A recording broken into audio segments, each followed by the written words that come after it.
Throughout the years, women have played major roles in the Filipino society. From the babaylans of the pre-colonial era, the women of the revolution who fought against colonial rule, up to today's women figures who continue to fight against gender oppression.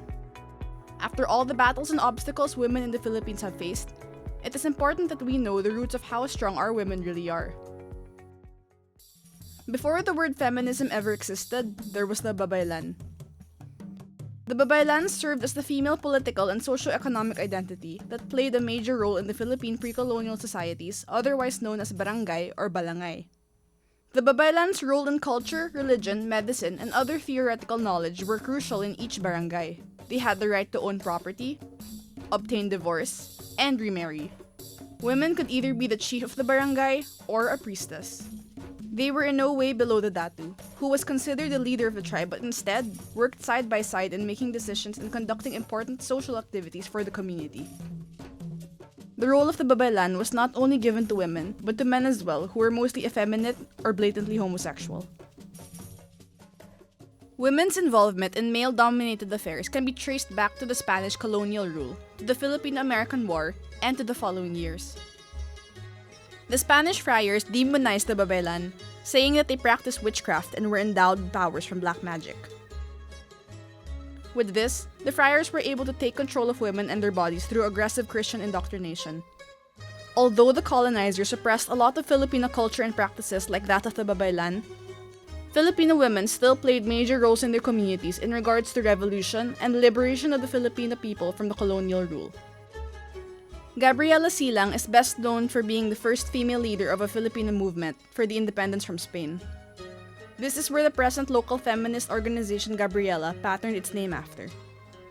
Melchora Aquino, or Tandang Sora, played a big role in the revolution by using her store as a refuge for the sick and wounded. The women of Malolos struggled to disprove that women were destined to stay at home and take care of the children. They demonstrated that women are equal with men when it came to education. The post-colonial years were considered an era of peace and freedom for the Filipinos. After gaining independence from the United States, there seemed little need for women to demand any new reforms. It wasn't until the 1969 elections, known to be one of the dirtiest in the country's history, where things got worse.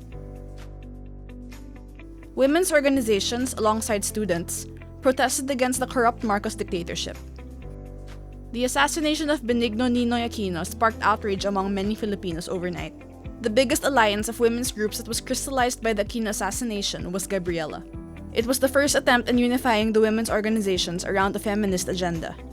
Gabriela had added more specific objectives to the Philippine feminist movement, such as providing a framework or perspective for an analysis of the problems of Filipino women, forwarding women's demands through a 1985 Declaration on Rights and Welfare of Filipino Women, and building an international network of solidarity. At present, the Philippine feminist movement has come a long way, but still has miles to go in terms of gender equality. With the current administration, it has also become harder for the feminist movement to speak up about issues that affect women. The feminist groups and organizations in the Philippines are continuing to resist and repudiate tactics that silence those who fight against gender oppression. It may seem challenging and daunting to speak up because of recent events, but every voice counts in order for us to move forward and achieve a gender-equal society. From the babaylan, to the women of the colonial revolution, to the activists against dictatorship, and to the present-day feminists, there is no doubt that the Philippines has always had strong women. We have history to prove it. We must continue their fight against oppression and towards a more gender-equal society, and to a brighter and more progressive nation.